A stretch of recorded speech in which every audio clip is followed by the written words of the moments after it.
وما علينا إلا البلاغ المبين. اعوذ باللہ من الشیطان الرجیم بسم اللہ الرحمن الرحیم رب یسر ولا تعسر وتمم بالخیر. حروف الہجا ہم سب سے پہلے دیکھ رہے ہیں. حروف الہجا کیا ہوتے ہیں جنہیں ہم کہتے ہیں نا اردو میں الف بے پے تے تے، یہ حروف الہجا ہے. عربی میں الف بے پے تے سے نہیں ہوتے. الف میں کیا ہوتا ہے؟ الف با تا سا، یہ ہوتے ہیں عربی میں حروف الہجا ہوتے ہیں. ان کی کتنی تعداد ہے؟ یہ کتنے ہوتے ہیں؟ یہ جناب ہوتے ہیں، ان میں فرق ہے حمزہ اور الف کی وجہ سے. آپ کو پتا ہے نا الف جو ہے اگر اس کو الگ سے کاؤنٹ کیا جائے تو یہ الف کہلاتا ہے، لیکن اگر اس پر کوئی حرکت آ جائے، مثلا زبر آ جائے، زیر آ جائے، پیش آ جائے یا ساکن آ جائے تو یہ کیا بن جاتا ہے؟ حمزہ بن جاتا ہے. تو الف اور حمزہ کو اگر الگ سے کاؤنٹ کیا جائے تو ان کی تعداد ہو جاتی ہے عربی 29، اور اگر اس کو ایک ہی کاؤنٹ کیا جائے تو 28 ہو جاتی ہے. یہ اتنا کوئی کیونکہ آپ کی بک میں اس لیے میں نے کانسیپٹ آپ کو دے دیا، ادروائز یہ اتنا کوئی امپورٹنٹ آپ کو کوئی آپ سے تھیوری کا سوال نہیں پوچھے گا. ہمارا مقصد اگین قرآن ہے، ٹھیک ہے. یہ ہمارے کہلاتے ہیں حروف الہجا، اس میں ہم زیادہ وقت نہیں لگائیں گے. دوسری چیز دیکھیے حروف الہجا کے بعد کیا چیز ہے. اب حرکات ہوتی ہیں. ایک تو ہم نے حروف تہجی پڑھے جسے حروف الہجا کہتے ہیں. ایک چیز ہوتی ہے پلس حرکات. حرکات کیا ہوتی ہیں؟ حرکات ہوتی ہیں جناب، ایک ہوتی ہے زیر جسے کہتے ہیں لفظ کے نیچے لگا ہوتا ہے، ایک ہوتی ہے زبر، ایک ہوتا ہے زیر، ایک ہوتا ہے زبر، اور ایک ہوتا ہے پیش.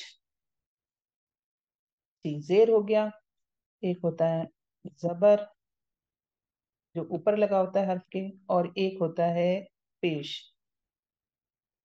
جو حرف کے اوپر ہوتا ہے اس طرح. اور ایک اور حرکت ہوتی ہے جسے ہم ساکن کہتے ہیں. ساکن کیا ہوتا ہے؟ کسی لفظ کے اوپر ایسے نشان بنا ہوا ہوتا ہے. زیر کو عربی، زبر کو پہلے میں نے زیر لکھ دیا، اچھا زیر کو عربی میں کسرہ کہتے ہیں، زبر کو فتحہ کہتے ہیں، پیش کو ضمہ کہتے ہیں، اور ساکن کو ساکن کہتے ہیں. ٹھیک ہے، عربی میں بھی آپ کو پتا ہونا چاہیے. تو اگر کسی لفظ پہ کسرہ آ جائے گا تو وہ لفظ کہلائے گا مکسور، کسی پہ فتحہ آ جائے گا کسی لفظ پہ تو وہ کہلائے گا مفتوح، کسی حرف پہ ضمہ آ جائے گا تو وہ کہلائے گا مضموم، اور کسی پہ ساکن آئے گا تو وہ حرف ساکن کہلائے گا. ٹھیک ہے، یہ ایک چھوٹی سی چیز ہے جو سمجھنے والی ہے. اگین ہم چیزوں کو دیکھ رہے ہیں، کتاب کے ساتھ ساتھ چلنا چاہ رہے ہیں. ٹھیک ہے، مثال کے طور پر با کے اوپر زیر آ رہا ہے، بھی لکھا ہوا ہے. اب میں با کو کیا کہوں گی؟ با زیر کے ساتھ ہے، با یہاں پہ کیا ہے؟ مکسور ہے، زیر کے ساتھ ہے. ٹھیک ہے، ایک لفظ آ جاتا ہے لہو، لام یہاں پہ کیا ہے؟ فتحہ کے ساتھ ہے، زبر کے ساتھ ہے، تو یہ لام مفتوح کہلائے گا. ٹھیک ہے، اسی طرح مثال لیجئے من کم لکھا ہوا ہے، من کم میں نون ساکن ہے. میم کو میں کہوں گی یہ کیا ہے؟ زیر کے ساتھ ہے، مکسور ہے، نون ساکن ہے، کاف کے اوپر ضمہ ہے اور میم ساکن ہے. کاف مضموم ہے، ضمہ کے ساتھ ہے، اور یہ میم ساکن ہے. منکم، یہ ایک چھوٹا سا انالیسز ہے. ٹھیک ہے، حرکات کے حوالے سے.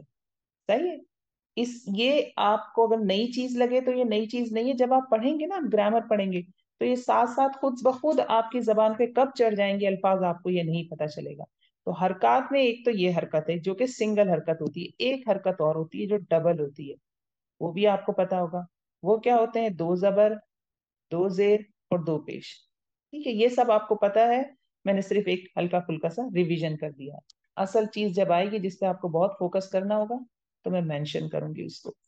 اچھا جی، اب ہوتا کیا ہے؟ ہم نے 2 چیزیں پڑھی. ابھی میں نے آپ کو پہلے پڑھائے حروف، پھر اس کے بعد میں نے آپ کو پڑھائی حرکات. تو جب حروف اور حرکات ملتے ہیں، حروف پلس حرکات، تو ان کے ملنے سے جو چیز بنتی، حروف اور حرکات کے ملنے سے جو چیز بنتی ہے وہ کہلاتی ہے الفاظ. ٹھیک ہے، الفاظ یا لفظ. الفاظ 2 طرح کے ہو سکتے ہیں. ایک ہو سکتے ہیں معنی، با معنی، جس میں کوئی معنی ہو، اور ایک بلا معنی جس میں کوئی معنی نہیں ہوتے، جسے ہم اردو میں بے معنی کہہ سکتے ہیں. با معنی، بے معنی. مثلا میں نے کہا کہ تمہارے پاس قلم ہے. دیکھیے، قاف ملا، لام ملا، میم ملا، 3 حروف الہجا ملے، اور ایک حرکت 3 حرکت ملی، لفظ وجود میں آ گیا. میں نے کیا لکھا تھا؟ حروف اور حرکات کے ملنے سے لفظ وجود میں آتا ہے. تو میں نے کہا جناب کلمہ. ٹھیک ہے, یا میں نے کہا قلم, سوری میں نے کہا قلم. اب میں کہتی ہوں کیا تمہارے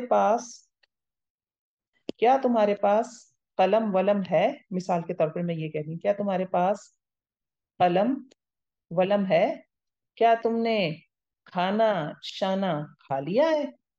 ایسے کہتے ہیں نا اردو میں, ہم کہتے ہیں نا کھانا شانا کھا لیا تم نے, اور رونا دھونا بند بند کرو, رونا دھونا. ٹھیک ہے, تو یہ جو ہے نا جن کے جیسے قلم کا کوئی معنی ہے تو یہ کیا کہلائے گا, با معنی, یہ ادھر آ گیا. ولم کا کوئی معنی نہیں ہے, یہ بے معنی ہو گیا. کھانا با معنی چلا گیا, وانا بے معنی چلا گیا. دھونا کے تو غیر میننگ ہوتے ہیں, اچھی اگزامپل نہیں ہے. قلم ولم کھانا وانا اس طرح کے الفاظ جن کے معنی ہوتے ہیں وہ کہلاتے ہیں بامانہ, اور بامانہ کا دوسرا نام ہے کلمہ. اور جو جن کے کوئی معنی نہیں ہوتے وہ کہلاتے ہیں بے معنی. ٹھیک ہے, ان کی کوئی میننگ نہیں ہے. اوکے, تو ہم فوکس کریں گے, قرآن ایک ایسی کتاب ہے جس میں یہ ہے ہی نہیں. دس از ناٹ دیئر. بے معنی وہاں کوئی لفظ نہیں ہے.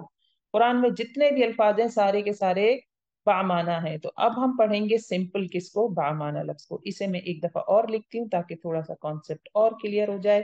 ہم نے کہا حروف الہجا یعنی کہ الف با تا تا پلس حرکات. حرکات یعنی کہ زیر زبر پیش اور ساکن, یہ دونوں کے ملنے سے جو چیز وجود میں آتی ہے وہ کہلاتے ہیں الفاظ. وہ الفاظ ہوتے ہیں. وہ الفاظ دو طرح کے ہو سکتے ہیں, ایک جو میننگ فل ہے جسے بامعنی کہتے ہیں, اور ایک جن میں کوئی میننگ نہیں ہوتی انہیں ہم بے معنی کہتے ہیں. بامعنی لفظ کا دوسرا نام کیا ہے, کلیمہ. قرآن میں کیونکہ بے معنی کوئی لفظ نہیں ہے, جتنے ہیں بامعنی ہے, تو ہماری ساری بحث کلمے کے اوپر ہوگی کہ کلمہ کیا ہے. یہاں تک بات مجھے ایسا لگتا ہے کلیئر ہو گئی ہے. جس کو کلیئر نہ ہوئی تو وہ یقیناً اپنے ہاتھ اٹھائیں, ہینڈ ریز کریں, تو اس کا پھر اس کو دیکھتے ہیں, اس کا جواب دیتے ہیں. ٹھیک ہو گیا, یہاں تک ہماری ایک ایک سیکشن ہو گیا. اچھا جی, اب جو کلمہ ہے انہیں ہم اس کو لے آئیں, کلمے کو اٹھا کے در. کلمے کو ہم کیونکہ ہم صرف اب کلمہ پڑھ رہے ہیں تو ہم اسے تین کیٹیگری میں ڈال سکتے ہیں. یعنی میں نے آپ کو کہا قرآن میں کلمہ کے علاوہ کچھ نہیں ہے, جتنے الفاظ ہیں سب بامعنی ہیں, ان کے کوئی میننگ ہے.